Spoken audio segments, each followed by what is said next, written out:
Welcome to the second part of our heritage talk on Hollis Croft and Sheffield steelmaking history. We are now moving to the mid-19th century Hollis Croft. You can, on this map, see that the site is characterized by courts associated again with domestic and industrial activity. And in the former John Kenyon site, we now have Hollis Croft Steel Works.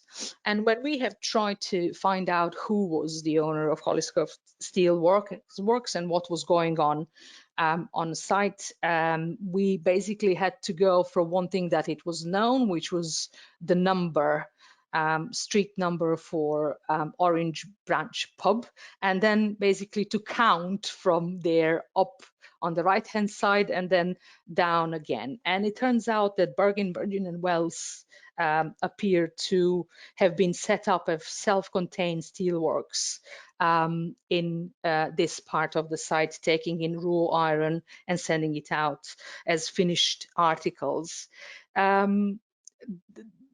White's 1856 directory lists them as steel converters, refiners, and rollers, and file and spring manufacturers, and there were also fender manufacturers. Later in 1862, there is a similar description, which is exactly file and spring manufacturers, steel converters, and rollers.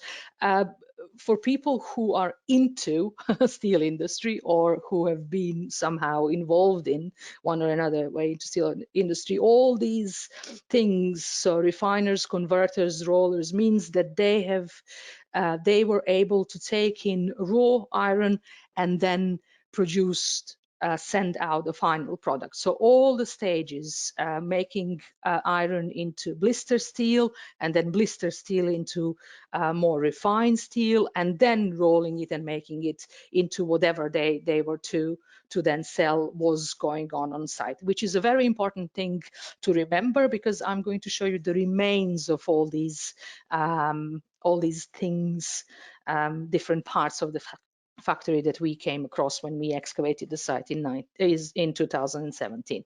It is also very important here to just look at those two circles and to try to remember them for later, because they are quite important. Who are the people? What are the other businesses that were here at the time? And we are looking at mid-19th century OS map that is on your screen right now. The smaller businesses, which are approximately 60, I think in a way hide the scale, the number of people who were there. And we know that around 680, 700 people were living at Hollis Croft at the time. The majority of those Hollis Crofts were families, which were father, mother, and children, but we also have records of single parent families, extended family members such as nieces, nephews, grandparents, grandchildren were sometimes living as part of a family unit. We also have examples of families with the same surname living next door to each other, being, for example, brothers, and who run a cutlery business together. For the group of those 700 people as a whole, most were English, primarily from Sheffield, but also from locations elsewhere in Yorkshire, Lancashire, and Midlands. A very few were from further afield in England. We have people from Kent, Middlesex, Newcastle, and Cumberland. We also have quite a significant number of people who are of Irish origin, which is very important to remember for Hollis Croft, because it is at the time of the famine in Ireland, but it's also very important to know how Hollis Croft looks today, who are the people who are coming to Hollis Croft today, or how indeed it looked later in the 19th century when the church was built, the Catholic Church, up on the top north west part of Hollis Croft. These people who live there are lodgers. They had lodgers and apprentices who were unrelated to the host families. The apprentices comprised by boys, mainly between 14 and 20 years of age. They were cabinet makers and various types of cutler and tool manufacturers. They were all English. There was one boy from Kent and another boy from Middlesex. The rest of them are from Sheffield and or from South Yorkshire. There were 39 lodgers, quite a few female lodgers. They sometimes formed small family groups of 2 or 3 persons renting a property. We know that 6 lodgers were born in Ireland. The rest of them were English, and they were primarily from Sheffield. We know that the youngest married person was 18 years old, and that we know that around 280 people were listed as married. The youngest widow was 22 years old, and we know that population who were married or who had been married form a big majority of the adult population on the site. We also can see from the records that the rate of unmarried people appeared to decline rapidly with age, but the age at the time was a bit different than it is now. So at 23, you were considered to be a bit too old to marry. So the unmarried people declined rapidly after age of 23. Women were employed in manufacturing and related trades, such as blade polisher, bone button maker. We have file dresser, fork burnisher, and so on and so forth. But we also have women in more so-called general job descriptions, which are called assistants and warehouse works. We have one lady who was Silver Plattle's wife, and she also might have been involved in industry.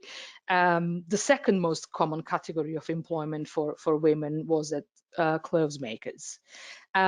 Just like female employment, male occupation were dominant by industrial activities, and they relate to cutlery, tool manufacturers, and related trades, which is blade grinder, again, bone button maker, brass turner, comb makers, cutler blade makers, pen and pocket knife trades, razor trades, and so on and so forth. When it comes to the furnaces that I already mentioned, so crucible and cementation furnaces, that was men only job, and we have 15 people who lived at Hollis Croft, who worked at Hollis Croft. So it was a big industry. So they solely worked in furnaces. We also have other industries which are important for the steel industry and maintenance of these furnaces. We have brick makers, bricklayers, joiners, and so on and so forth. So it is absolutely everything that you can imagine. It's a microcosm of the entire Sheffield here in Hollis Croft. You are now looking at the late 19th century map, which shows that what it was John Kenyon's work is now, and then Hollis Croft is now Globe Forge and rolling mills. That plot, we know again from the written record, was sold in 1899 to this Globe Forge and rolling mill company.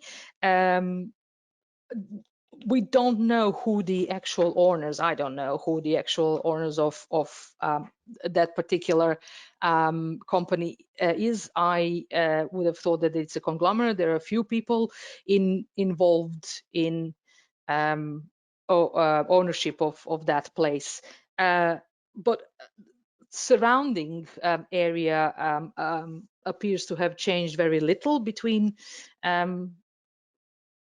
1850s and 1890s, and that stays like this until 1905, when we have next Ordnance Survey map, except that now Globe Forge and rolling mills belong to Footprint Tools.